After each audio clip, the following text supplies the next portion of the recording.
Okay, we're going to talk about selections, and selections is quite a big topic, so we're going to break that into a few different videos because there's a lot of reasons you make selections to cut out pictures or to cut out shapes or to do certain things. Um, and so what I want to do is show you how to make a selection and then how to do something with that selection. So we'll go through 3 or 4 tools in making selections, and we'll do different things with those tools. But just know that you can, you can make a selection any of the ways I'm going to show you, and do something with those layers any way you want. So just because I'm showing the rectangular marquee tool and adding a fill color doesn't mean you couldn't use the lasso tool and add a fill color as well. So just know that you can use any of these tools and you can really start to see the power of Photoshop pretty quickly. Okay, so we have an image right now, and we've used selections just to select our whole image and move it into composition. And that was a great use of selections, and we've done that by going up to select all, and we get the marching ants all the way around. And then we would go to edit, copy here, and then go to our composition and paste it in.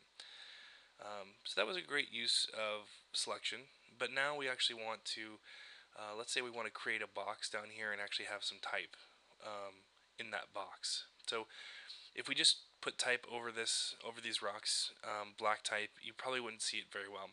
So we want to kind of create some sort of design element so that the type pops off the page a little bit better. Okay, so let's do what's called deselecting.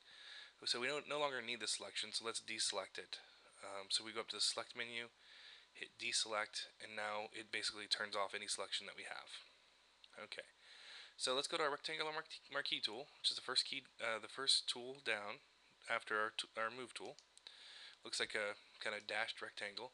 And if you click and hold, you'll see there's a whole bunch of other marquee tools. Elliptical marquee tool, a single row marquee tool. But we just want the rectangular marquee. If you wanted to make a circle selection, you could do the elliptical marquee. Okay, so I'm going to just click and drag and get a square. Um, doesn't really matter what size. Um, and then as soon as I click and drag and let go, you can see I get the marching ants, and I get my mouse cursor changes when I'm inside my selection.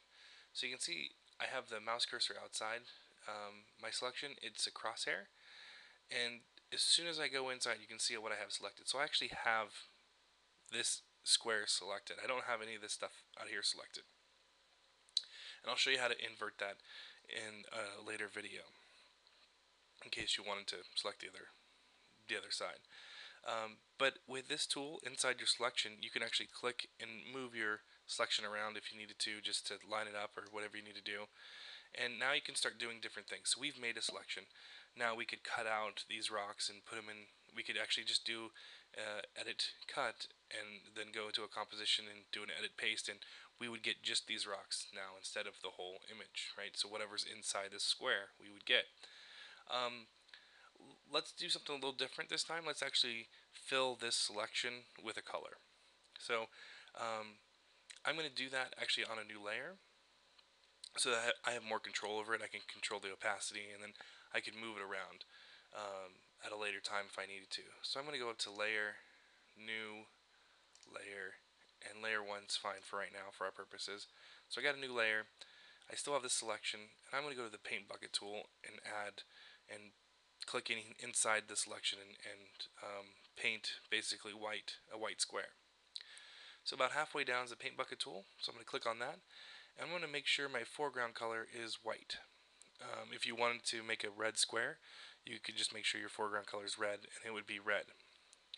So I'm going to make sure mine's white, and then make sure I'm on my layer 1, because the selection doesn't care. If you're on your background layer, it'll make that white, and you won't have the control that I'm going to show you here in just a second. So I'm going to click, and you can see, and because I have this selection, it actually just filled in right where the selection is. If I didn't have this selection, it would fill in the whole document with white. Okay, so I'm done with my selection. I don't need it anymore. I'm going to go up to select, deselect, and now I'm going to go back to my move tool just so that I can use my layers panel and move things around. So now that I have this white square, I can do whatever I want with it. I could transform it, I could rotate it, I could do whatever I want. But what I wanted to briefly touch on is the opacity of layers. So in your layers panel, you have opacity and you have fill. Fill colors are for shapes. So anytime we do shapes or custom shapes, um, if you wanted the fill to be transparent, that's when you'd use that. Most of the time you'd want to change the opacity. So I'm going to drop this down to 60, 70%, and you can